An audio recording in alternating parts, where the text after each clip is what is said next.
अब अशोक के 14 शिलालेखों की चर्चा हम लोग करते हैं। इसे कई बार क्वेश्चन पूछता है 14 में से किसी एक शिलालेख में, हालांकि 14 शिलालेख में एक 5वां शिलालेख पूछता है, 12वां और 13वां पूछता है। समझ में आया कि नहीं गया?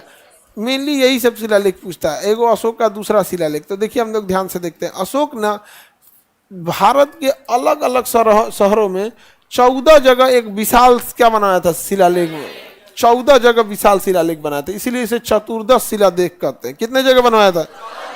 एक ही जगह था? अरे बड़ी अलग अलग जगह था जी, 14 जगह अलग अलग था। यहाँ पे आफत ये था ना कि मैं अशोक लिखबे नहीं किया था, देव नाम प्रियदर्शी। अभी आप लोग को तो एक जगह मिल गया है, सीधे सीधे तो पढ़ ले रहे हैं, आपको लग रहा है कि अशोक खूब अच्छा से ऐसे ही रख के गया होगा, लेकिन ऐसा नहीं है। सोचिए आप अगर इस दुनिया से चले गए और आपके बारे में कोई आदमी जानकारी जुटाएगा, और भी आपके मरने के 2000 साल बाद, तो कितना मुश्किल होगा उसको जानकारी जुटाना। अभी ये कोई जानकारी जुटाना चाहेगा तो गांव में जाके पता होता करना पड़ेगा। हालांकि कौन इतना पागल और बेवकूफ़ है जो तुम्हारे बारे में जानकारी जुटाएगा? पैसा जियान हो जाएगा। क्या मिलेगा तुम लोग के बारे में जानकारी जुटाएगा? कुछ मिलेगा जी? अभी तो कुछ नहीं मिलेगा फिलहाल। अभी आगे जाके तुम लोग कुछ बन जाओ अलग बात है। नहीं समझ में गया? अब तुम लोग कोई मान के चलो ओलंपिक में झगड़ा वगड़ा करने वाला गेम शामिल हो गया, तुम लोग मेडल तो पक्का लाओगी लोग, लेकिन अभी तक तो नहीं है शामिल। तो देखो, तो चतुर्दश शिलालेख के बारे में समझते हैं। जेम्स प्रिंसेप को पढ़ने में क्या मिली थी? सफलता मिली थी। अलग अलग जगहों पे था, उसपे से ब्राह्मी लिपि में था। इसके अशोक के शिलालेख खरोष्टी लिपि में भी मिले हैं, अरमाइड लिपि में भी मिला है, ग्रीक में मिला है, लेकिन सबसे ज़्यादा किस लिपि में मिला है? ब्राह्मी लिपि में मिला है। तो अशोक का पहला शिलालेख में अहिंसा की चर्चा दी। क्या है? अहिंसा। अब जब अहिंसा कीजिएगा तो पशु बलि नहीं ना दीजिएगा। तो अशोक के पहला शिलालेख में किसकी चर्चा है? अहिंसा। प्रथम शिलालेख अहिंसा। इसी से कोरिलेट कर लीजिएगा आप लोग कि पशु बलि पर रोक, बलि, अहिंसा और बलि पर रोक, हिंसा और बलि पर रोक, हिंसा पर रोक और बलि पर रोक। इसी का उल्टा कर लेंगे तो हिंसा पर रोक मतलब अहिंसा। तो हिंसा और बलि दोनों नहीं देना था, यानी अहिंसा और पशु बलि पर रोक, अहिंसा और पशु बलि पर रोक लगा दिया था। समझ में आ रहा है कि नहीं आ रहा है? तो भारत में ये सब, हालांकि जो भी धर्म भारत से आएगा ना, देखिएगा उसमें ना ये क्या नाम है, मांसाहार को बहुत ज़्यादा रोका जाएगा। हालांकि आपको तो बौद्ध धर्म पढ़ा दिए थे, तो महात्मा बुद्ध ने मूर्ति पूजा करने को बोला था यार, विरोध किया था। हाँ, और आज दुनिया में सबसे ज्यादा मूर्ति किसी की बिकती है तो महात्मा बुद्ध की बिकती है। आज लोग घर में भी रखते हैं, किसी भी धर्म का आदमी हो, किसका रखता है? बौद्ध धर्म का रख लेता है, आराम से बौद्ध धर्म का रख लेता है।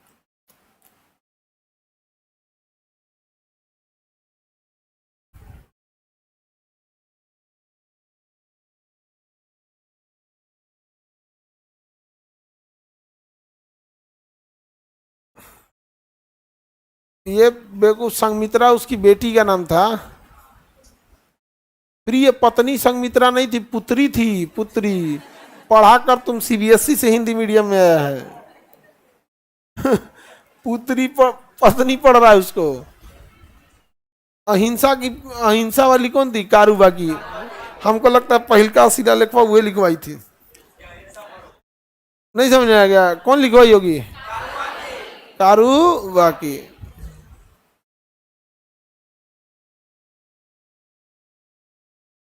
चलिए दूसरा देखते हैं।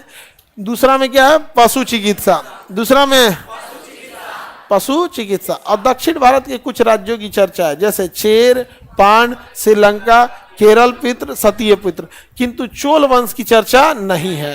तो देखो जो हम यहाँ लिखे हैं ना, यही क्वेश्चन पूछेगा। अशोक के शिलालेख में दक्षिण भारत के किस राजवंश की चर्चा नहीं है? चोल वंश। कोना का है तुम भूल जाओ, किसका नहीं है उसको याद रखो, ये याद रहना चाहिए।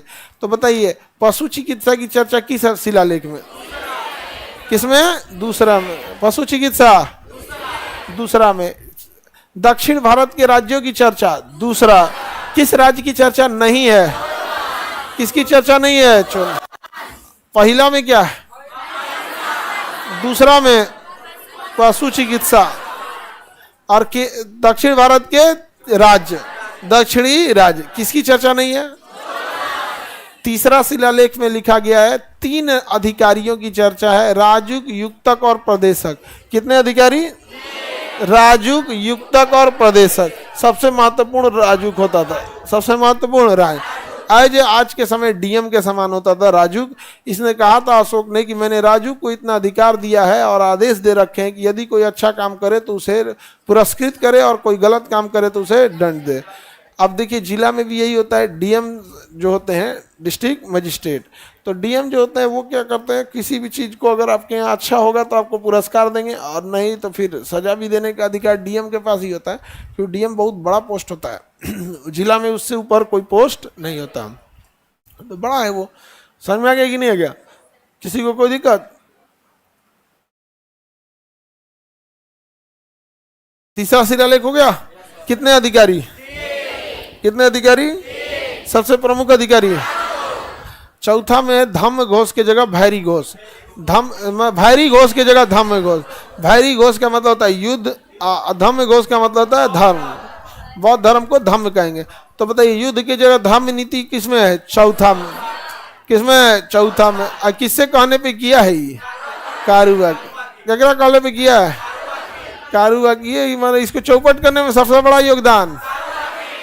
खामखा में कलिंग युद्ध बदनाम है। लड़की लोग बताओ, अशोक को चौपट करने में किसका योगदान? कलिंग युद्ध। कलिंग युद्ध में कईयों का हृदय परिवर्तित नहीं हुआ रहता। श्रीनगर काट दिया था, उसको नहीं होता था। श्रीनगर में किसी को छोड़ा था? नहीं। आगे बढ़े तो बताइए, धम्म घोष, भैरी घोष की जगह धम्म घोष। भैरी घोष की जगह धम्म घोष।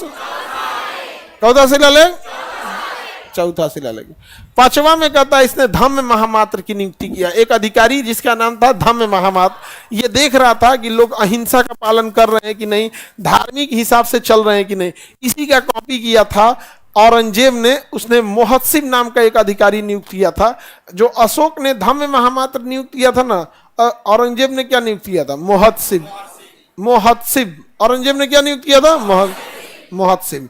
तो औरंगजेब जो था वो तो कुछ ज्यादा ही कट्टर था। वहां पे धार्मिक वो लोग भले कोई उसे बोल दे, धार्मिक कहाँ से था? बड़ भाई की हत्या कर देना, बाप को जेल डाल देना, बेटा के आंख में सुआ डाल देना, यहाँ पे कहाँ का धार्मिक चीजें होती है? किसी दूसरे उसका धर्म गुरु की हत्या कर देना, धार्मिक कहाँ से हो जाता?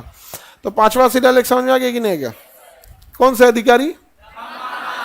धम्म महामा। चौथा में क्या है? धम्म घोष। भैरी घोष से धम्म घोष।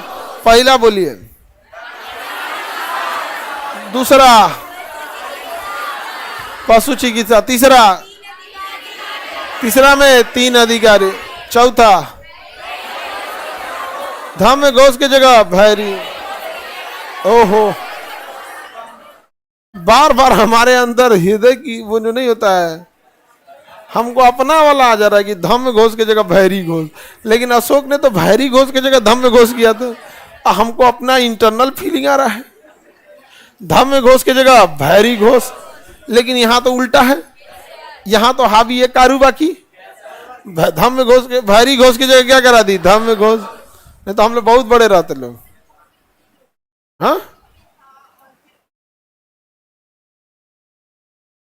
हाँ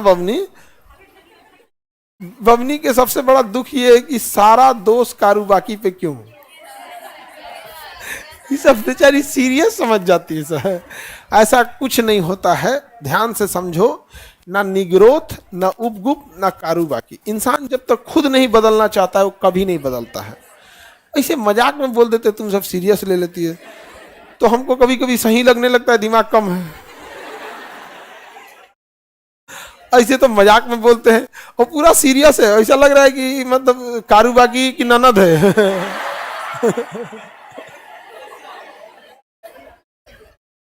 लग रहा है जैसे कारुबाकी की छोट बहन उस तरह। हाँ, खाली हमारी दीदी की गलती थी क्या? बेचारी पूरा कारुबाकी के लिए लड़ गई यहाँ। कारुबाकी की आत्मा सुन रही होगी तो कहती कि चलो भाई हमारा भी साथ देने वाला कोई है। एकदम घुसिया गई है, सबका गलती था, खाली दीदी को नहीं बोलिए।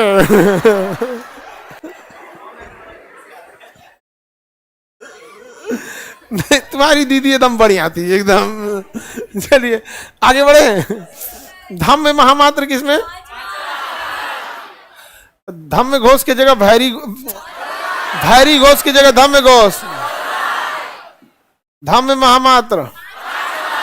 बाजवा छठवा देखते हैं, मेरे अधिकारी जन कल्याण के लिए जब चाहे मुझसे मिल सकते हैं।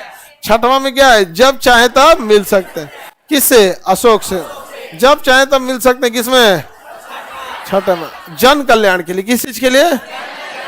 जन कल्याण के लिए अशोक से जब चाहे तो मिल सकते। सातवां सबसे बड़ा है, धम्म में आपसी समन्वय स्थापित करने के लिए और सबसे बड़ा शिलालेख। सबसे बड़ा शिलालेख तीर्थ यात्रा की चर्चा, सभी धर्मों में समन्वय, स से साथ, स से समन्वय। सभी धर्मों को आपस में क्या रखना चाहिए? समन्वय रखना चाहिए। तो सबसे बड़ा शिलालेख धार्मिक समन्वय साथ तीर्थ यात्रा। तीर्थ यात्रा को हम धम्म यात्रा कह सकते हैं, धम्म यात्रा कह सकते हैं ना।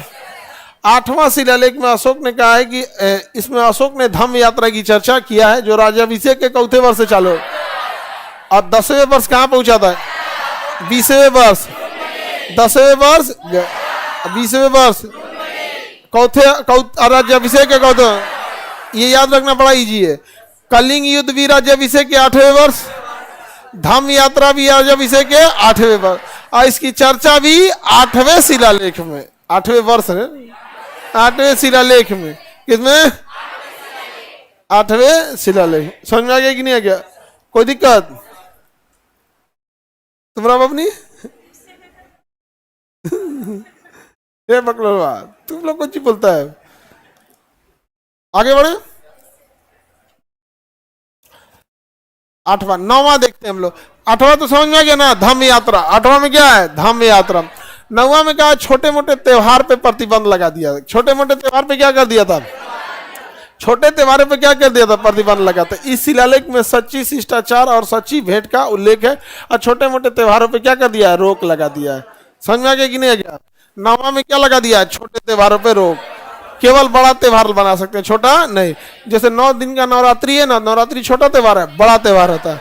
तो 9वां अभिलेख को नवरात्रि से याद रखिएगा कि बड़ा त्योहार मना सकते हैं, छोटा मोटा नहीं। तो 9वां से नवरात्रि याद रखिए। नवरात्रि बड़ा त्योहार, नवरात्रि छोटा त्योहार है जी, नवरात्रि बड़ा त्योहार। हालांकि 10वां दिन दूसरा त्योहार हो जाता है, दशहरा। दोनों कंप्लीट अलग अलग है, लेकिन ऐसे लगता है कि ना नवरात्रि खत्म होता है तो दशहरा आ जाता है। नहीं, दोनों का अलग अलग चीज है ना। वो दशहरा उधर रावण जो रावण मारा गया था उस दिन, दशहरे के दिन ना लंका पे जीत हुई थी, वो अलग है, और नवरात्रि अलग है। वो तो दुर्गा जी के लिए कौन सा है? नवरात्रि। राम जी की विजय का क्या है? दशहरा है। समझा गया कि नहीं? तो 9वां में क्या है? छोटा त्योहारों पर रोक। कैसे याद रखिएगा? नवरात्रि। 9 से नवरात्रि, 9 से 9वां, यानी नवरात्रि जैसे बड़े त्योहार मना सकते हैं, छोटे मोटे त्योहारों पे क्या कर दिया? रोक लगा। क्योंकि छोटे त्योहारों पर रोक इसने इसलिए लगा दिया था क्योंकि लोगों के पैसे, धन दौलत बड़ी जल्दी खत्म हो जाते थे त्योहार वगैरह में। हालांकि भारत में देखिएगा तो धर्म और विवाह ये रोजगार बहुत ज़्यादा देते हैं सब। आप देखिएगा मंदिर, मस्जिद, मजार, इस सब में बड़ा, उसके आसपास में देखिए बड़ी लाल लोगों को रोजगार मिलता है। अगर बड़ा मंदिर है, बड़ा मजार है, इस सब में तो बड़ी रोजगार मिल जाता है। अब विवाह शादी ये भी रोजगार का बड़ा साधन है। जो खाना बनाने वाले बावर्ची हैं, जो ये लोग हैं, ये लोग बड़ा ज़्यादा इन लोग को रोजगार मिल जाता है। तो ये दोनों अच्छे रोजगार के साधन है। और लोग कहते हैं कि मतलब ये सब चीज़ों पे मतलब रोक लगाने, भाई रोक की क्या जरूरत है? जिसको मन होगा वो अपना करेगा। हाँ ये है कि रूल नहीं होना चाहिए कि जैसे दहेज, जिसके पास पैसा है दे दो, नहीं समझे, लेकिन जिसके पास नहीं है ओकरा से जब मांगने लगता है तो क्या हो जाता है? खराब लगने लगता है। आगे बढ़े। किसी को दिक्कत? 10वां शिलालेख में धम्म के महत्व की चर्चा किया। किसमें? धम्म के महत्व की चर्चा। धम्म के महत्व की चर्चा है। समझ आ गया कि नहीं गया? अशोक जारी करता है, राजा तथा उच्च अधिकारी हमेशा ही प्रजा के हित में सोचेंगे। इसे धम्म नीति की व्याख्या की चर्चा है। यानी धम्म की महत्व किसमें है? 10। धम्म का महत्व, छोटे त्योहारों पर रोक, धम्म यात्रा, धम्म यात्रा 8, धम्म यात्रा 8वां, सबसे बड़ा 7वां, समन्वय 6वां में क्या है? जन कल्याण के लिए जब चाहे तो हमसे मिल सकते हैं, जब चाहे तो हमसे मिल सकते हैं। 11वां शिलालेख में मेरे अधिकारी ब्राह्मणों को न सताए, ब्राह्मणों को न सताए, किसमें है 11, जिससे यह पता चलता है कि अशोक जो था वो सभी धर्मों का इज्जत करता था, क्योंकि आजीवक संप्रदाय के गुफा गिफ्ट दे दिया और 11वां में लिख रहा है कि मेरे अधिकारी ब्राह्मणों को न सताए, ब्राह्मणों को ना सताए। कोई दिक्कत? मेरे अधिकारी किसे ना सताए?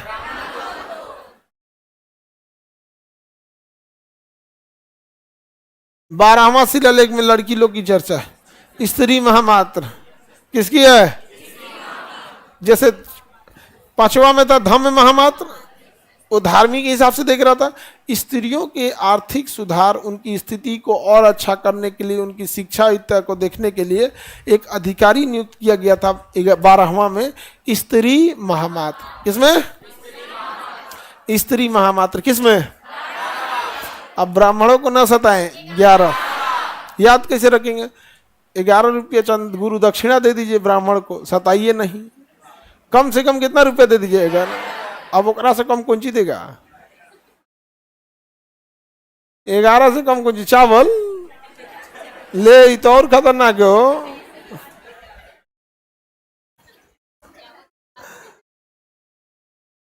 हाँ, गांव में तो दिया जाता है, गांव में तो, गांव में लोगों के पास अनाज ज्यादा होता है, वो अनाज को ना जैसे दे देते हैं लोग, वहां पे पैसा का थोड़ा सा गांव में कमी रहता है।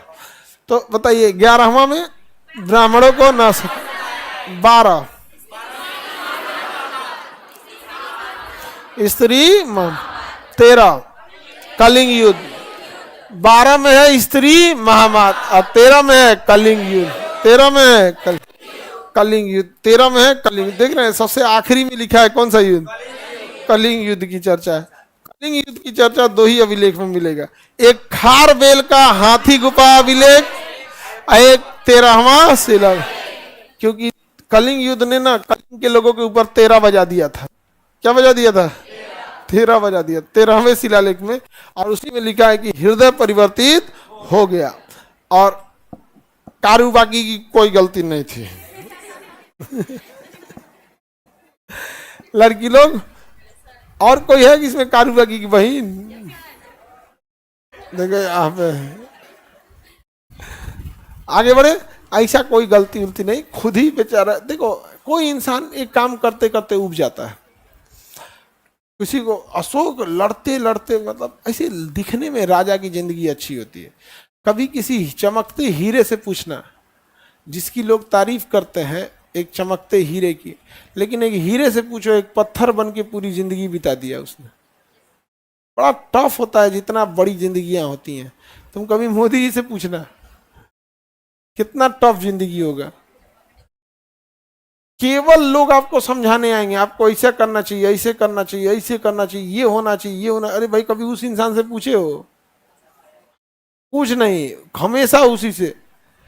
और कहीं इसी डर से, इंडिया में पब्लिक के इसी डर से कोई बड़ा इंसान ये सब बाहर नहीं निकलता है। पता चले कहीं कुछ खा रहा है, ऐसे नहीं खाना चाहिए था उनको, अगल बगल सबको पूछना चाहिए था। भाई अगल बगल में पूछना चाहिए था, ठीक बात है, पहले आप भी तो ये चीज़ को सीखिए, ऐसे उसको नहीं बोलना चाहिए था। बड़े परेशान कर देता है यहाँ पे। चौथे शिलालेख में स्त्री महामात्र 14वां में कहा है कि हमने बहुत कुछ लिखवाया है, अगर गलती हो गया टाइपराइटर का मिस्टेक। किसमें बोला है? अशोक ने कहा कि मैंने ऊपर लिखे गए शिलालेख के अतिरिक्त बहुत से काम किए हैं जो इसमें नहीं लिखे गए, इसके लिए लिखने वाला जिम्मेदार है, मैं नहीं। समझ आ गया कि नहीं? अशोक घूम घूम नहीं ना देखेगा जी, अशोक घूम घूम के तो नहीं देख सकता।